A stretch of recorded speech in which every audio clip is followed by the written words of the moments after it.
जय श्री कृष्ण। योग युक्तो विशुद्धात्मा विजितात्मा जितेन्द्रियः सर्वभूतात्म भूतात्मा कुर्वन्नपि न लिप्यते। अध्याय 5 श्लोक 7। व्याख्या। जितेंद्रियः, इंद्रियां वश में होने का तात्पर्य है इंद्रियों का राग द्वेष से रहित होना। राग द्वेष से रहित होने पर इंद्रियों में मन को विचलित करने की शक्ति नहीं रहती। जो पुरुष सुनकर, छूकर, देखकर, खाकर और सूंघकर न तो प्रसन्न होता है और न खिन्न होता है, उसे ही जितेंद्रिय जानना चाहिए। साधक उनको अपने मन के अनुकूल चाहे जहाँ लगा सकता है। कर्मयोग के साधक के लिए इंद्रियों का वश में होना आवश्यक है। इसीलिए भगवान कर्मयोग के प्रकरण में इंद्रियों को वश में करने की बात विशेष रूप से कहते हैं। जैसे यस्तित्वेन्द्रियाणि मनसा नियम्य 3:7 तस्मात्त्वमिन्द्रियाण्यदो नियम्य 3:41। कर्मयोगी का कर्मों के साथ अधिक संबंध रहता है, इसीलिए इंद्रियां वश में न होने से उसके विचलित होने की संभावना रहती है। कर्मयोग के साधन में दूसरों के हित के लिए सेवा रूप से कर्तव्य कर्म करना आवश्यक है, जिसके लिए इंद्रियों का वश में होना बहुत जरूरी है। इंद्रियां वश में हुए बिना कर्मयोग का साधन होना कठिन है। विशुद्धात्मा अंतःकरण की मलिनता में हेतु है। सांसारिक पदार्थों का महत्व, जहाँ पदार्थों का महत्व रहता है वहीं उनकी कामनाएं रहती हैं। साधक निष्काम तभी होता है जब उसके अंतःकरण में सांसारिक पदार्थों का महत्व नहीं रहता। जब तक पदार्थों का महत्व है तब तक वह निष्काम नहीं हो सकता। एक परमात्मा प्राप्ति का दृढ़ उद्देश्य होने से अंतःकरण की जितनी जल्दी और जैसी शुद्धि होती है, उतनी जल्दी और वैसी शुद्धि दूसरे किसी अनुष्ठान से नहीं होती। इसीलिए कर्मयोग में एक उद्देश्य होने की जितनी महिमा है उतनी किसी की नहीं। विजितात्मा कर्मयोग में शरीर के सुख आराम का त्याग करने की बड़ी भारी आवश्यकता है। अगर शरीर से आलस्य प्रमाद होगा तो कर्मयोग का अनुष्ठान नहीं हो पाएगा। अतः यहाँ भगवान ने शरीर को वश में करने की बात कही है। सर्वभूतात्म भूतात्मा कर्मयोगी को संपूर्ण प्राणियों के साथ अपनी एकता का अनुभव हो जाता है। चाहे अपने शरीर से असंग हो जाए, चाहे अपने शरीर जैसे संपूर्ण प्राणियों के शरीर से एकता मान ले, दोनों का परिणाम एक ही होगा। ज्ञान योगी अपने शरीर से असंग होता है और कर्मयोगी सब शरीर के साथ अपने शरीर की एकता मानता है। एकता मानने से वह उदार हो जाता है। जैसे शरीर के किसी एक अंग में चोट लगने से दूसरा अंग उसी की सेवा करने के लिए सहज भाव से, किसी अभिमान के बिना, कृतज्ञता चाहे बिना स्वतः लग जाता है, ऐसे ही कर्मयोगी के द्वारा दूसरों को सुख पहुंचाने की चेष्टा सहज भाव से, किसी अभिमान या कामना के बिना, कृतज्ञता चाहे बिना स्वतः होती है। वह सेवा करने के लिए किसी भी प्राणी को अपने से अलग नहीं समझता, सबको अपने ही अंग मानता है।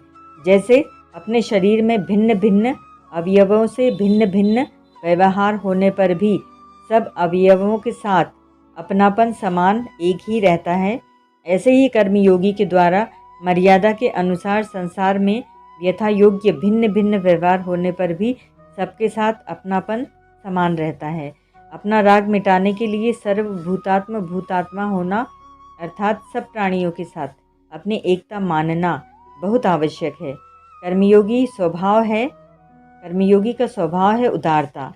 सर्वभूतात्म भूतात्मा हुए बिना उदारता नहीं आती। विशेष बात, क्रिया और पदार्थ के साथ हम निरंतर नहीं रह सकते और वे हमारे साथ निरंतर नहीं रह सकते। कारण यह है कि क्रिया और पदार्थ में निरंतर परिवर्तन होता है, पर हमारे में स्वरूप से कभी परिवर्तन नहीं होता। इसीलिए क्रिया और पदार्थ निरंतर हमारा त्याग कर रहे हैं। हम भी इनका त्याग करके ही मुक्ति पा सकते हैं, परम शांति पा सकते हैं। इनके साथ रहकर हम मुक्ति, परम शांति नहीं पा सकते, क्योंकि इनके साथ रहने का हमारा स्वभाव नहीं है और हमारे साथ रहने का इनका स्वभाव नहीं है। इसीलिए क्रिया और पदार्थ को दूसरों की सेवा में लगाना है। दूसरों की सेवा में लगाना हमारी महत्ता नहीं है, प्रत्युत वास्तविकता है। जो वास्तविकता होती है वह सहज होती है, अर्थात उसमें परिश्रम और अभिमान नहीं होता। अवास्तविकता में ही परिश्रम और अभिमान होता है। क्रिया और पदार्थ दूसरों की सेवा में तभी लग सकते हैं जब हमारे में उदारता आ जाए। यहाँ ध्यान देने की बात है कि उदारता हमारा स्वरूप है। उदारता गुण भी है और अपना स्वरूप भी।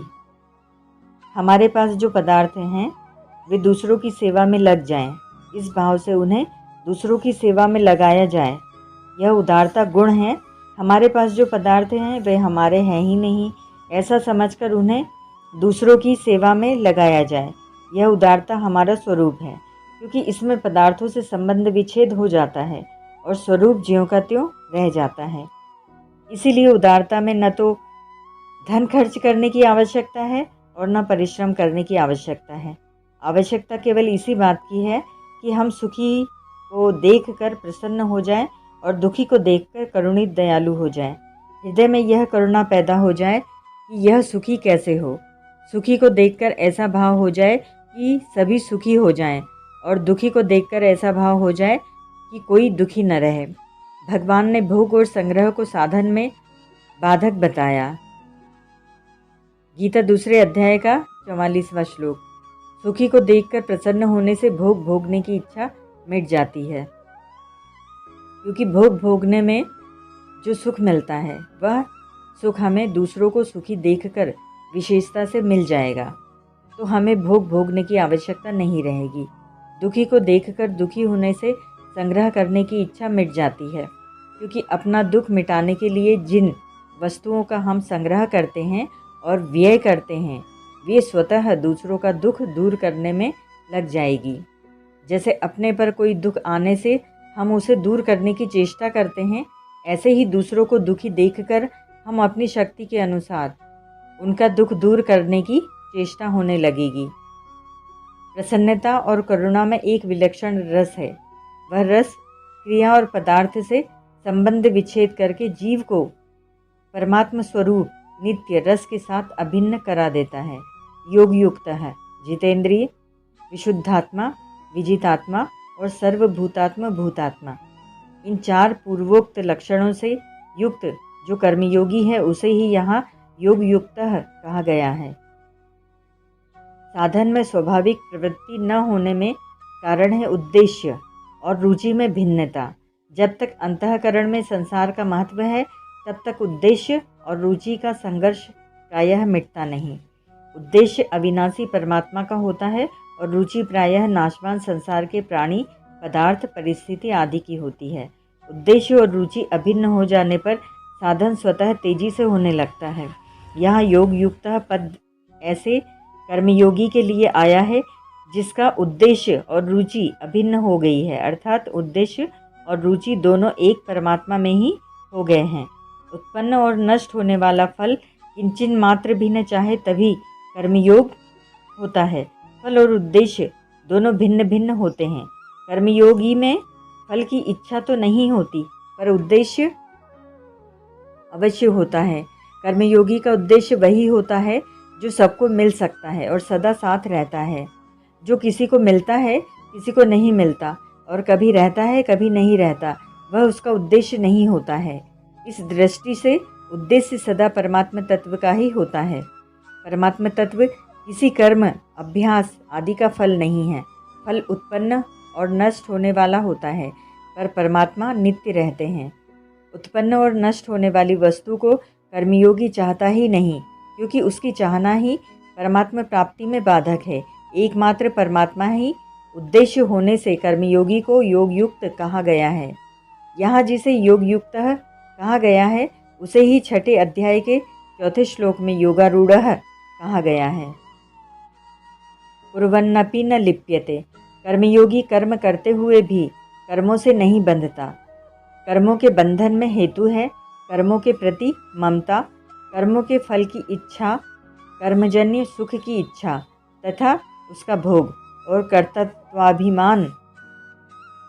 दूसरे अध्याय के 47वें श्लोक में कर्मयोग के स्वरूप का विवेचन करते हुए भगवान ने माँ कर्म फले फल हेतुर्भुवः पदों से कर्मों के प्रति ममता, कर्मजन्य सुख की इच्छा तथा उसका भोग और कर्तृत्वाभिमान मिटाने के लिए कहा है, तथा माँ फलेषु कदाचन पदों से कर्मों के फल की इच्छा मिटाने के लिए कहा है।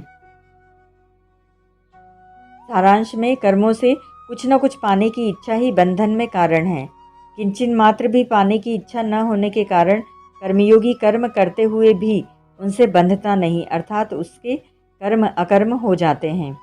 सांख्य योगी तो गुणा गुणेषु वर्तन्ते, गीता 3:28, गुण ही गुणों में बरत रहे हैं ऐसा मानकर कर्मों से नहीं बंधता, पर कर्मयोगी परहित के लिए कर्म करते हुए भी कर्मों से नहीं बंधता। केवल दूसरों के लिए कर्म किए जाने से उसके कर्म भी गुणा गुणेषु वर्तन्ते ही की तरह ही हो जाते हैं।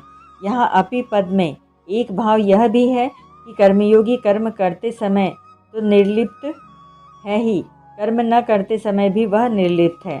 गीता चौथे अध्याय का 18वां श्लोक, उसका कर्म करने अथवा न करने से कोई प्रयोजन नहीं रहता। गीता तीसरे अध्याय का 18वां श्लोक, वह सदा ही निर्लिप्त रहता है। तात्पर्य है कि सांख्य योगी जड़ता का त्याग करके चिन्मयता के साथ अपनी एकता मानता है और कर्मयोगी अपने कहलाने वाले शरीर मन इंद्रियां आदि की संसार के साथ एकता मानता है, अर्थात पदार्थ शरीर मन इंद्रियां आदि को उनकी क्रियाओं को अपनी नहीं मानता, किंतु उनको संसार की और संसार के लिए ही मानता है। कर्मयोगी जब पदार्थ मन बुद्धि आदि को और उनकी क्रियाओं को केवल संसार की ही मानता है, तो फिर उनके द्वारा किसी का हित हो गया, किसी को सुख पहुंचा, किसी का उपकार हो गया, तो वह मैंने किया, मेरे द्वारा ऐसा हुआ, ऐसा कैसे मान सकता है? नहीं मान सकता। इसीलिए वह कर्म करता हुआ भी करता नहीं होता, अर्थात कर्मों से लिप्त नहीं होता। परिशिष्ट भाव, शरीर इंद्रियां और अंतःकरण से संबंध विच्छेद होने के कारण जब कर्मयोगी को संपूर्ण प्राणियों के साथ अपनी एकता का अनुभव हो जाता है, तब कर्म करते हुए भी उसमें कर्तापन नहीं रहता। कर्तापन न रहने से उसके द्वारा होने वाले कर्म बंधनकारक नहीं होते। गीता 18वें अध्याय का 17वां श्लोक। ओम तत्सत।